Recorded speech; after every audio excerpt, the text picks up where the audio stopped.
అది అమెరికాలో చదువుకున్న అమ్మాయి అండి. మంచిదో చెడేదో సరిగ్గా తెలియదు. అది కాకుండా అత్త కొడుకే కదని ఏదో చదువుతూ అలా చేసి ఉంటుంది. దానికి మన పిల్లని తిడుతున్నారు ఎందుకండి? ఓహో, నీ కొడుకు ఏమీ తెలియదు, పాపాయ్. అందరి ముందు పట్టుకుని ఆ అమ్మాయి వీడికి ముద్దిచ్చిందంటే ఈయన గారు ఆ అమ్మాయికి ఎన్ని లీలలు చూపించాడో. మన వాడికి అలాంటి లీలేం తెలియవండి. అయితే నాకు తెలుసుంటావా? అది నా నోటితో నేను చెప్పాలా? కొట్టేనంటే పళ్ళు గిళ్ళు రాలిపోతాయి వాడు ముందు పట్టుకొని. ఎందుకురా ఇంకా నిలబడ్డా? బయలుదేరు ఇక్కడి నుంచి. ఇక్కడ ఉంటే ఆయన తిడుతూనే ఉంటారు, నువ్వు బయలుదేరు. ఇది చూడు నాన్న, వేళకి చక్కగా భోంచి పెందలాడే పడుకో. శనివారం తలస్నానం చేయి, ఎండలో తిరగ. నీ కొడుకుని చంకని ఎక్కించుకొని తిరుగు. ఇదిగో వాడికి ఎంతో ఇష్టమని రవ్వ రొట్లు చేసావే, సర్దేవా? అయ్యో లేదండి. మన అవుతున్నాను మరి, వెళ్ళి తీసుకురా. ఇప్పుడే తెస్తాను. ఆగాగు, అసలే ఇక్కడ చలి ఎక్కువ. స్వెటర్ సర్దేవా? మర్చిపోయానండి. మర్చిపోయానండి. నేను నువ్వు వేసుకున్నా, వెళ్ళి పట్టగా. నరసింహ, రాత్రిళ్ళు బయట తిరక్కు, పెందరాళే పడుకో. నాన్న, మీతో మాట్లాడాలని ఊరి వాళ్ళు పంచాయతీ పెద్దలు వచ్చారు. వీడితో మాట్లాడుతున్నాను కదా, సరిపద వస్తున్నా. ఒరే నరసింహ, నువ్వు చెల్లాయి పెళ్లికి ఓ వారం ముందుగా వస్తే చాలు. పెళ్లి పనులు చేయలేదని దిగులు పడకు, అన్ని నేను చూసుకుంటాను. ఏమిట్రా అలాగే తలాడిస్తావు? ట్రైన్ టైం అవుతుంది, బయలుదేరు. నమస్కారం. నమస్కారం. ఏమిటి విశేషం? ఊరి పెద్దలంతా కలిసికట్టుగా వచ్చారు. మీరు కబురు చేస్తుంటే నేనే పంచాయతీకి వచ్చేవాడినిగా.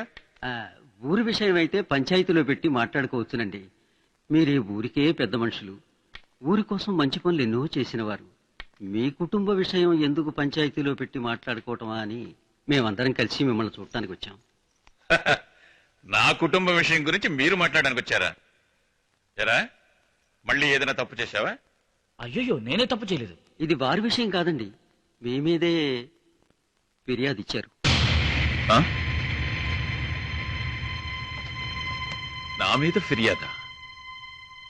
ఎవరిచ్చారు? అది మీ తమ్ముడే ఇచ్చారు.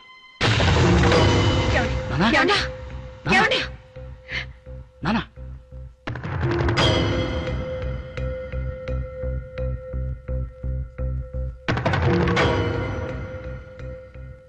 ఏమని ఫిర్యాదు చేశాడు? మీకు వారికి సొంతమైన ఆస్తి మీరు మాత్రం అనుభవిస్తున్నారని, ఊరి కోసం అనవసరంగా ఖర్చు పెడుతున్నారని. ఏమయ్యా, మా పాటికి మేము మాట్లాడుతున్నాం, నువ్వు మాట్లాడమే. అది ఏమీ లేదన్నయ్యా. ఫిర్యాదు చేశారుగా, ఇంకా ఏమిటి అన్నయ్య? అన్నయ్య అంట అన్నయ్య. అరే చెప్పవయ్యా. ఇక చూడండి, ఎప్పుడో ఇద్దరు ప్రేమికులు ఈ ఊరు గుడిబావిలో దూకి చచ్చారండి. అందుకు మా తాత ఉన్నాచులో సగం గుడి పేరున రాసి తను చచ్చాడండి. అరే చచ్చేవాడికి సరం అనుకుని చావచ్చు కదా, చచ్చే ముందు ఏదో గుణంలో ఆడి ఉంటాడు. అది పట్టుకుని ఇప్పుడు ఈయనేమో ఊళ్ళో వాళ్ళ పెళ్లిళ్ళన్నీ జరిపించేస్తున్నారు. అసలు ఎవరు ఆస్తి ఎవరు అనిపించాలండి? నాకు పెళ్లిడికి వచ్చిన 3 పిల్లలు ఉన్నారండి. ఇట్లా ఉన్న ఆస్తి కాస్త ఊళ్ళో వాళ్ళకి దానం చేసేస్తుంటే మరి నా కొడుకులు కూతురు సంగతి ఏంటి? వాళ్ళ దిక్కు మొక్కులేని దరిద్రుల నుంచి పెళ్లి చేయాలా? ఆ సంగతి వదిలేయండి. ఈ ఊళ్ళో ఎక్కడికి వెళ్ళినా ఆయనే గౌరవిస్తారు కదా. మరి నేను ఈ కుటుంబంలో పుట్టినే కదా, నన్ను నా బిడ్డలు ఎవరు గౌరవిస్తున్నారంటే బెచ్చగాళ్ళని చూసినట్టు చూస్తున్నారు. అది వాళ్ళ నడతన బట్టి ఉంటుంది. మరి మేమేమైనా చేతులు జరుపుకుంటామా? విషయం చెప్పాయా? ఏంటయ్యా విషయం తెలుసుకోవడం? విషయం చెప్పడం మళ్ళీ అడుగుతా. అయితే ఈయన నా కూతుర్ని ఆ డబ్బును సూర్యప్రకాష్కి ఇచ్చి చేద్దాం అనుకున్నా. ఈయన కూతురు కుదుర్చుకున్నాడు.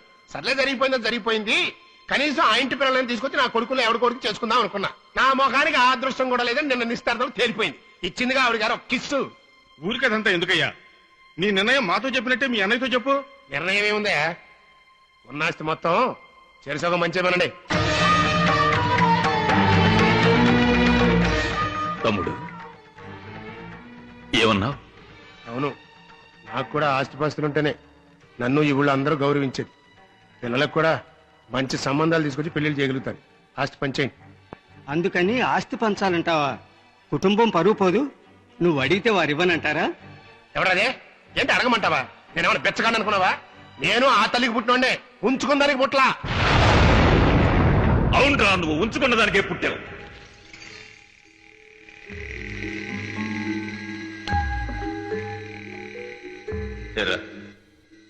నాతో చెప్పిస్తావా?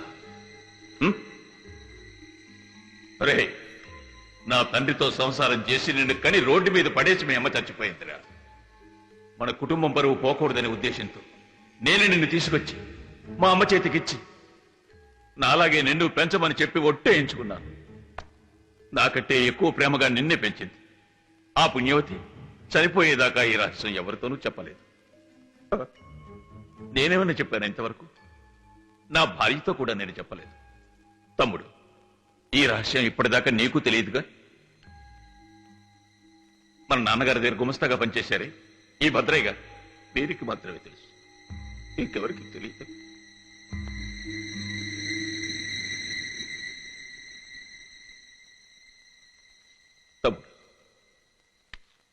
నువ్వే చెప్పు, నిన్నెంతవరకు నిన్నెప్పుడైనా ఒరేని పిలిచానా? లేదు, తమ్ముడు తమ్ముడు అని నెత్తి మీదకి ఎక్కించుకుని తిరిగాను. ఎందుకని? నువ్వంటే నాకంత ప్రేమ. కానీ నువ్వు కేవలం ఈ డబ్బు మీద, ఆస్తి మీద ఎంత ప్రేమ పెంచుకున్నావు. ఇదిగో అందరికీ చెప్తున్నాను, నేను బతికున్నంత వరకు ఈ ఆస్తిని అమ్మటానికి కానీ పంచడానికి కానీ నేను ఒప్పుకోను. ఎందుకు ఒప్పుకోవాలి? అసలు ఎందుకు ఒప్పుకోవాలి అంట? ఆస్తి అంతా మా తమ్ముడిని తీసుకుని అనుభవించని. ఏమవుతుంది? ఆస్తి అంతా నువ్వే తీసుకో, నాకు చెల్లిగవ కూడా అక్కర్లేదు. దస్తావేజులు రాయించు, సంతకం ఎక్కడ పెట్టమంటే అక్కడ పెడతాను. తీసుకో. మరి మీకంటూ ఆస్తి లేకపోతే ఎలా చెప్పండి?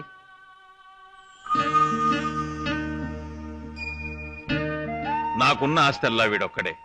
వీడుండగా నేనెందుకు దిగులు పడాలి? 2 సంవత్సరాలుగా వీడు కష్టపడి సంపాదించి నాకు పంపిన డబ్బుతో వీడి పేరున ఊరి చివర 4 ఎకరాల భూమి కొన్నా. నా శేష జీవితాన్ని అక్కడే గడిపేస్తాను. ఏ జమీందారి వంశంలో పుట్టినంత మాత్రాన బంగాళాలోనే బతకాలా? గుడిసెలో కూడా బతకగలను. చూపిస్తా.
పదబాబు, ఇక మీద నువ్వే మా అందరికీ మార్గదర్శకుడు. ఎప్పటికీ మా అందరికీ మీరే మార్గదర్శకులు.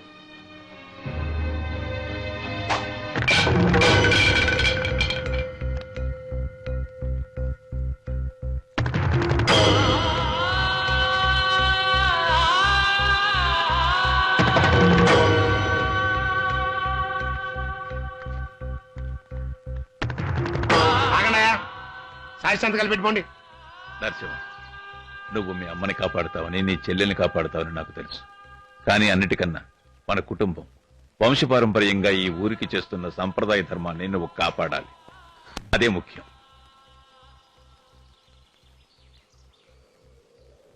నరసింహ, కాస్త ఆగు.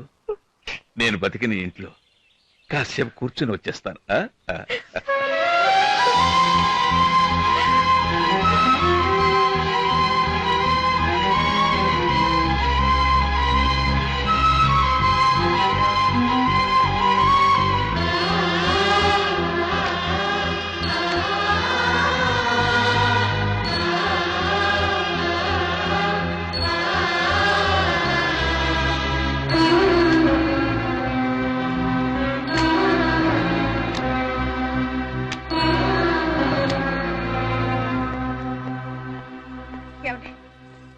ఏమండి, ఏమిటిది చిన్నపిల్లల ఇక్కడ కూర్చుని?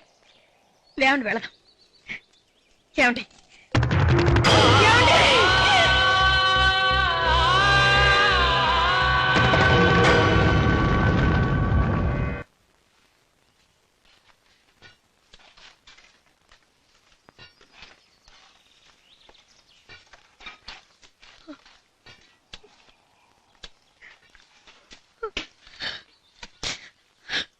వెళ్ళి అమ్మను కాస్త వదచ్చు. వెళ్ళి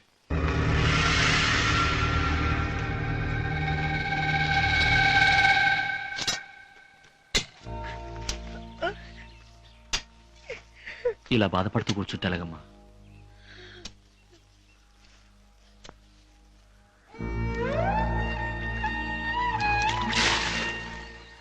చెల్లి పెళ్లి గురించే కానీ ఆలోచన. దిగులు పడకు, నేనున్నాను. నరసింహ, ఎవరికి తెలియకుండా మీ మావయ్య కొడుకు హడావుడిగా పెళ్లి చేస్తున్నారు. వీళ్ళని ఎవరైనా లోపల రానిచ్చింది. ఊళ్ళో పెళ్లి కుక్కలు ఆడవిడేనట్టు ఊరంతా వచ్చి అక్షంతలు వేయడానికి ఇక్కడ చూడలేదు. అందరిని బయటికి వెళ్ళను.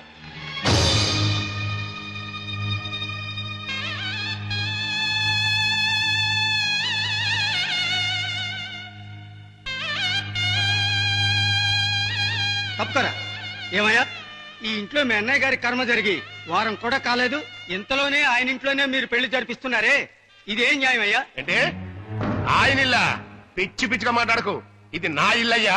అయినా సంవత్సరం కింద దాకా ఆగడానికి నేను ఏమన్నా తోడపుట్టిన తమ్ముడినా? వెళ్ళి పని చూసుకున్నా పడే. ఈ కొడుక్కి ఈ అమ్మాయితో నిశ్చితార్థం చేసుకుని వేరే అమ్మాయిని కట్టబెట్టావే, ఈ ఊళ్ళో ఇంకెవరు నిన్ను అడిగేవాళ్లే లేరనుకుంటున్నావా? నిజమేనయ్యా, నిజమే. నా చెల్లెలు కూతుర్నే నా కొడుకు నిశ్చయం చేసుకున్నాం. ఎప్పుడు? వాళ్ళకి ఆస్తి ఉన్నప్పుడు. ఇప్పుడే ఉందయ్యా. ఇవాళ నేను పేదింటి నుంచి పిల్లని తెచ్చుకుంటే రేపు నా పిల్లని ఎవడు అడుగుతాడు? ఇంకో పేదోడు వచ్చి అడుగుతాడు. ఆస్తి లేని చోట వియ్యమనడానికి నేనేం వెరీ వేదవని కాదు. నీకెంత ఆస్తున్నా చివరి దాకా రక్త సంబంధమైన తోడుండేది. నీ తోడబుట్టిన చెల్లెలు పైగా భర్తను పోగొట్టుకుని ఈ స్థితిలో ఉంది. నీకు కాస్త ఆస్తి వచ్చేసరికి అది కూడా తెలియకుండా పోయిందా? అనవసరంగా మాట్లాడద్దు. తాళి కట్టిన వాడిని నేను, నా ఇష్టం. ఆ రోజు అమ్మాయితో నిశ్చితార్థానికి ఒప్పుకుంది ఊరికే కాదు. ఆ పెద్ద మనిషికి ఊళ్ళో పలుకుబడి ఎక్కువ. నేను రాజకీయాల్లో పెరగాలంటే నాకు పలుకుబడి అంటా కావాలి. అందుకే ఒప్పుకున్నాను. ఆ పెద్ద మనిషి చచ్చిపోయాక ఆ పలుకుబడి ఎన్నాళ్ళు చెల్లుబడి అవుతుందయ్యా? డబ్బుంటే పలుకుబడి అదే వస్తుంది. అందుకే సంబంధం మార్చుకున్నాను. నేనేం అమ్మాయి మీద మోదుబడి నిశ్చితార్థానికి ఒప్పుకోలేదు. వెయ్యి ఉండొచ్చయ్యా. ఈ ఊళ్ళో పెళ్ళంటూ జరిగితే మన ఊరి సంప్రదాయ ప్రకారం ఆ భగవంతుడి సన్నిధానంలో పిల్లని పిల్లవాడిని ఇష్టమేనని అడిగి ఆ తర్వాత కదా పెళ్లి చేయాల్సింది. మీ ఇష్టానికి మీ ఇంట్లో చేసుకుంటే ఎట్లా? ఇంకెన్నాళ్ళయ్యా? ఇంకెన్నాళ్ళని? నువ్వు ఊరుగా బావా, వేళతో ఏంటి అనవసరంగా మాటలు. ఇదిగో చూడండి, ఈ ఊరికి పెద్ద మనుషులు మేము చెప్పిందే చట్టం. మీ కట్టుబాటు మమ్మల్ని ఏం చేయలేవు. తోడబుట్టిన చెల్లెలే నోరు మూసుకుంది.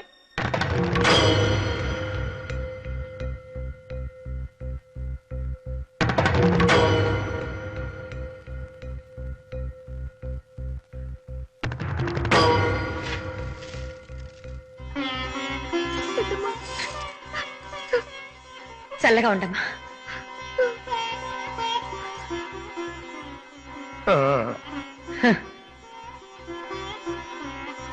ఇంకేముందా? వదిలే ఆశీర్వదిస్తే అందరూ కలిసి భోజనం చేసేయాలండి. రేయ్, నోరార మాట్లాడినోడికి కడుపార భోజనం పెట్టి పంపించు.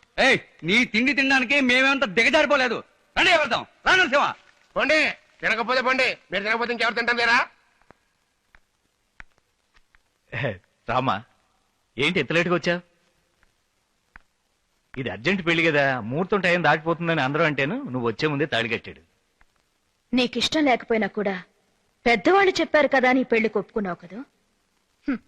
నీలాంటి ఆడవాళ్ళు ఇంకా ఉన్నారు కనుకనే ఈ మగాళ్ళు మనల్ని బెదిరిస్తున్నారు. నువ్వు ఒక మగాడివి. Shame on you. ఇంత అత్యవసరంగా నీ జీవితం గురించి ఆలోచించుకున్నావే, నా గురించి ఆలోచించావా? పిచ్చిదానా, ఇంకా నరసింహాన్నే తలుచుకుంటున్నావా? ఏంటమ్మా నువ్వు? విదేశాల నుంచి పెళ్లి కొడుకులు తీస్తాను. ఎందుకని నేను దూరం వెళ్తాను? ఫారినర్స్ దగ్గర కొడుకు పెట్టున్నారు చూడండి. ఆ కలర్ చూడండి. నువ్వు అనమ్మా, 1000 మంది నీ ముందు ఉంచుతాను. 6000 మందినైనా తేవచ్చు, కానీ నరసింహం లాంటి ఒక మగవాడిని తీసుకురాగలరా మీరు? నేను జీవిస్తే అది నరసింహంతోనే. నన్ను మార్చడం ఎవరి వల్ల కాదు. Anyway brother, congrats. ఏంటమ్మా ఇది? పసిపిల్లల ఏడుస్తూ కూర్చున్నావు. పసిపిల్లల ఏంటి? పసిపిల్లవేగా, తిను. అమ్మేదో వయసు అయిపోయింది ఏడుస్తుంది అనుకుంటే నువ్వు కూడా వాడేడవాలమ్మా. నీలాంటి అమ్మాయి దక్కలేదని, నీలాంటి అమ్మాయిని భారీగా చేసుకోలేకపోయినందుకు వాడేడవాలి. నువ్వెందుకు ఏడుస్తావు? తిను. డబ్బేంటమ్మా పెద్ద, మనం చూడండి డబ్బా. నువ్వు చూడు, నీ పెళ్ళేదు మా నాన్నగారు ఉంటే ఎలా చేసేవారు, అంతకన్నా జామ్ జామ్ అని చేయలేదు నా పేరు. చూడు, తినమ్మా. వాడేంటమ్మా పెళ్లి కొడుకు? వాడికన్నా ఓ మంచి పెళ్లి కొడుకుని, వాడికన్నా చదువుకున్న వాడిని, వాడికన్నా గుణవంతుడిని, వాడికన్నా చాలా అందమైన పెళ్లి కొడుకుని, నీ మనసుకు నచ్చిన పెళ్లి కొడుకు కుదరదమ్మా.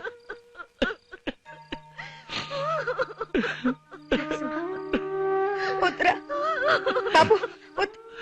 అమ్మా, ఏడవద్దమ్మా, ఏడవద్దు. ఒరే, అందరినీ ఓదార్చే నువ్వే ఇలా ఏడిస్తే ఎలారా? చూడు మనకు భగవంతుడు ఉన్నారా? అమ్మా ఏడవద్దమ్మా, నా తల్లి కదా. మా ఇదిగో తినిపించు. తినమ్మా.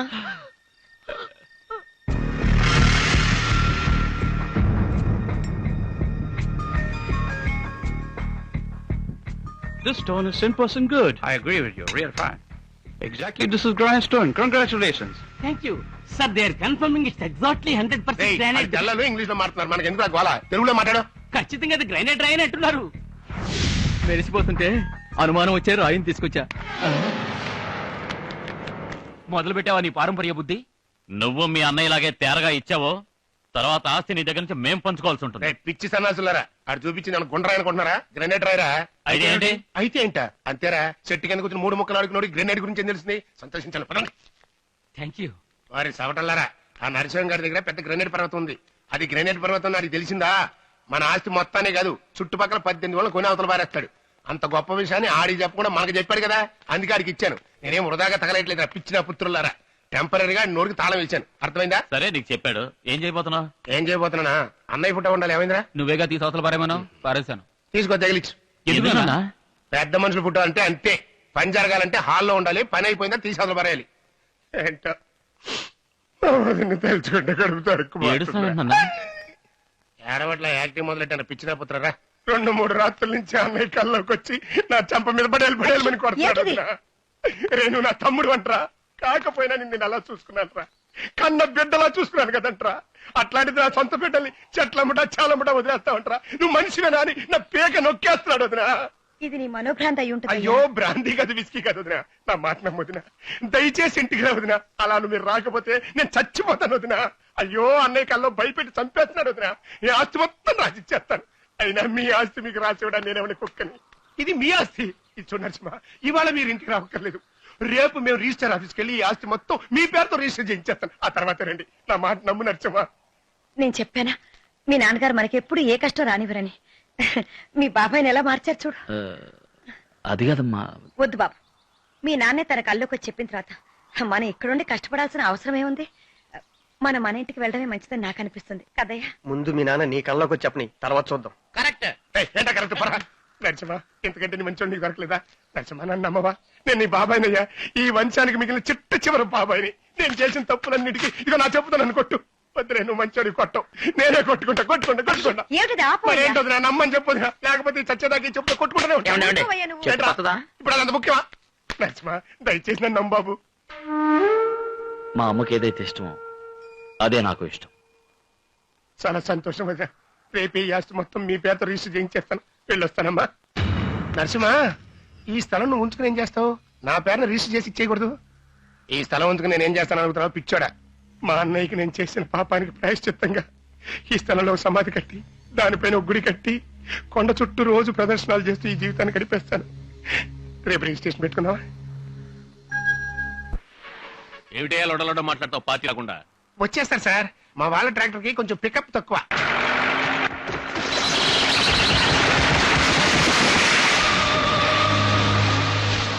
మనలాగా ఏమన్నా బెంచ్ కార్లో వస్తున్నారా? ట్రాక్టర్ లో రావాలి. రోడ్డు ఘోరం, ట్రాక్టర్ ఘోరం.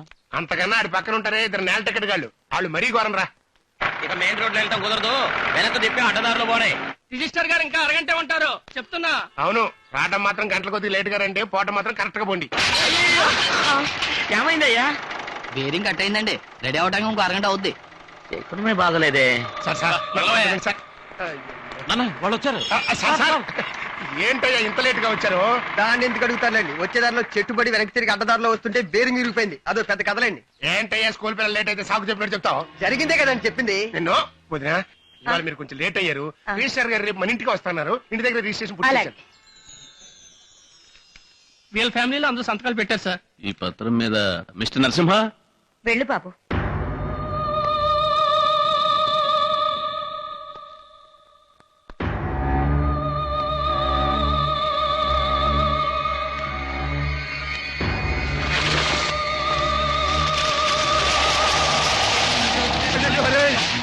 ఎగిరిపోతున్నారా?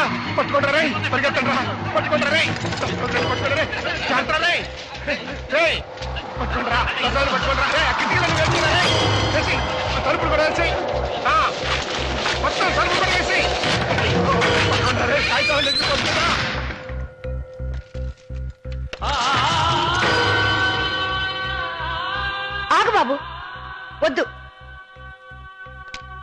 ఒకసారి కాదు, 2 సార్లు కాదు, 3వ సారి కూడా ఇలాంటి అపశకునాలు ఎదురొస్తున్నాయంటే నా మనసుకి ఎందుకో వద్దనిపిస్తుంది.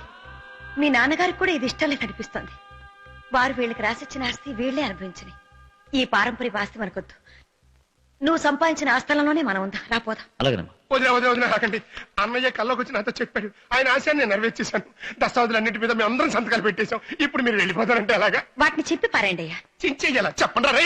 అవును, మీరే పుత్రులారా, నరసింహ, నువ్వు కొట్టిన దెబ్బలకి అలా బుర్రలు పడిపోయినాయి. వదిన, గాలి తర్వాత వీస్తుంది, చెట్టు తర్వాత కూలుతుంది. అది అసలే డొక్కు ట్రాక్టర్. అప్పుడప్పుడు పంచర్ అవుతుంది, రేడియేటర్ హీట్ ఎక్కుతుంది. అవన్నీ సెంటిమెంట్ గా పెట్టుకుంటే ఏ పని చేయలేము వదినా. చూడండి, మీరు ఎలాగైనా అర్థం చేసుకోండి. నాకు ఏమాత్రం ఇష్టం లేదు. అమ్మయ్య, మా అమ్మ ఒకసారి చెప్తుంది. రామా, పదండి.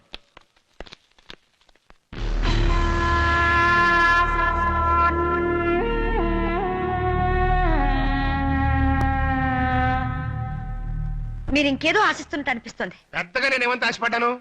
ఆ బంజనాలు 4 ఎకరాలు ఉంది కదా, దానికోసమే. పోనీ ఆ 4 ఎకరాలు మీరు అట్టు పెట్టుకోండి. ఆ మధ్యలో ఉంది కొండ, అది మాత్రం నాకు రాసేయండి. వట్టి కొండను రైతులు ఏం చేసుకుంటారు? వారా నేల టికెట్. ఆ ఒక కొండతో 18 ఊళ్ళు కొంటారా? అందులో ఎవరన్నా నిధులునే అని చెప్పారా? ఏయ్, ఆ కొండే ఒక నిధిరా పిచ్చి సన్నాసి. అది మామూలు కొండ కాదురా, గ్రనేట్ కొండ, గ్రనేట్. ఆ భగవంతుడే నీకు అండగా ఉన్నాడు నరసింహ. ఆయన ఎవరితో ఉంటే నాకు ఎందుకు కానీ మీరు ఒక పని చేయండి. ఆ కొండ మాత్రం నా పేరుతో రాసివ్వండి. లేదంటే లేదంటే నేను ఏమన్నా కాళ్ళు చేతులు దించేయగలనా? అంత సత్తా మనకి అక్కడ బాబు. ఇక నా కొడుకుల సంగతి తెలిసిందే. ఆల్రెడీ నీ చేతిలో దెబ్బలు తిని ఉన్నారు. మన ఊరోళ్ళు పిలిస్తే ఎవరు రానంటున్నారు. అందుకే పక్క నుంచి సెటప్ చేయించా. నరసింహ, అమ్మా, సమయం వృధా చేయకుండా త్వరగా పని పూర్తి చేసుకుని ఇంటికి వచ్చి. అలాగేమ్మా.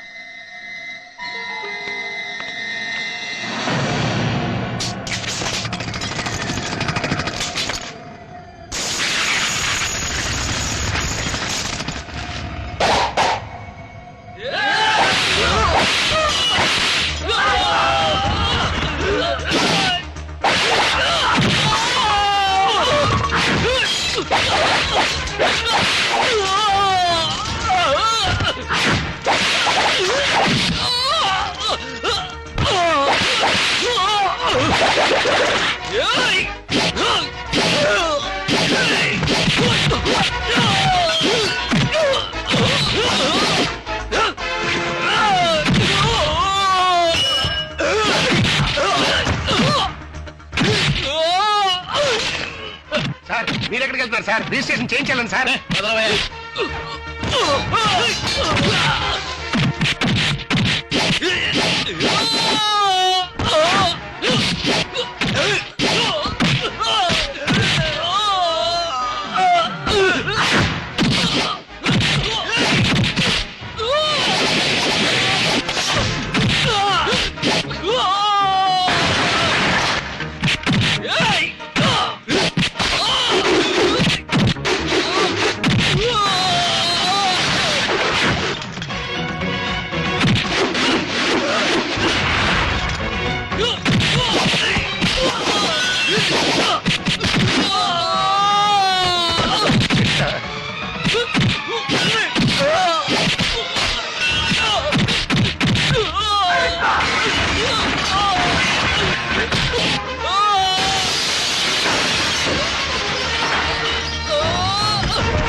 చట్టం వెంటనే శిక్షించి దేవుడు నిదానంగా శిక్షించేది ఆ కాలం.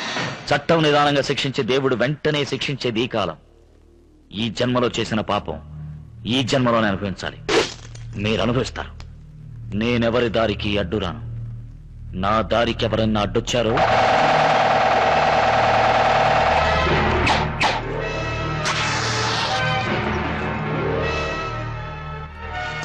అర్థమైందిగా? నా దారి రహదారి, అడ్డు రాకండి.